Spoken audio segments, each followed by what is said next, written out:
Episode number 295.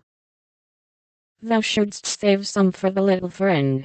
Sweets to the sweet, manling. And Mr. Bear offered Joe some, with a look that made her wonder if chocolate was not the nectar drunk by the gods.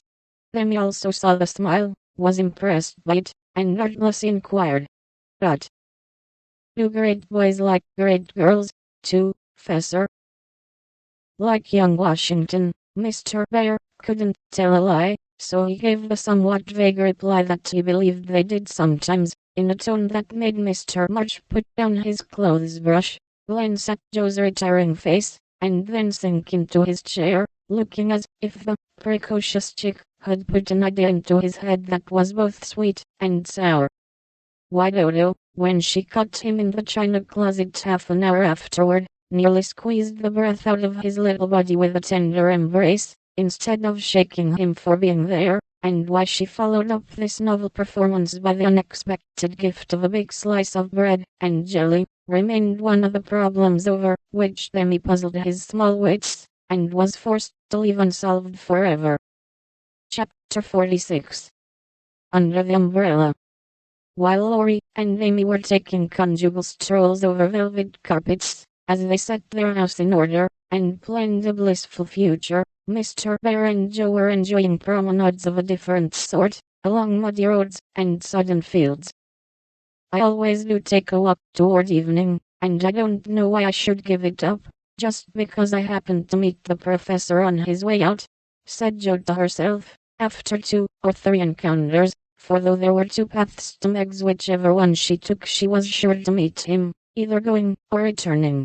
He was always walking rapidly, and never seemed to see her until quite close, when he would look as if his short-sighted eyes had failed to recognize the approaching lady till that moment. Then, if she was going to Meg's, he always had something for the babies. If her face was turned homeward, he had merely strolled down to see the river, and was just returning, unless they were tired of his frequent calls. Under the circumstances, what could Joe do but greet him civilly, and invite him in? If she was tired of his visits, she concealed her weariness with perfect skill, and took care that there should be coffee for supper, as Mr. Bear, doesn't like tea. By the second week, everyone knew perfectly well what was going on, yet everyone tried to look as if they were stone blind to the changes in Joe's face. They never asked why she sang about her work, did up her hair 3 times a day, and got so blooming with her evening exercise. And no one seemed to have the slightest suspicion that Professor Bear, while talking philosophy with the father, was giving the daughter lessons in love. Joe couldn't even lose her heart in a decorous manner, but sternly tried to quench her feelings, and failing to do so, led a somewhat agitated life. She was mortally afraid of being laughed at for surrendering, after her many and vehement declarations of independence.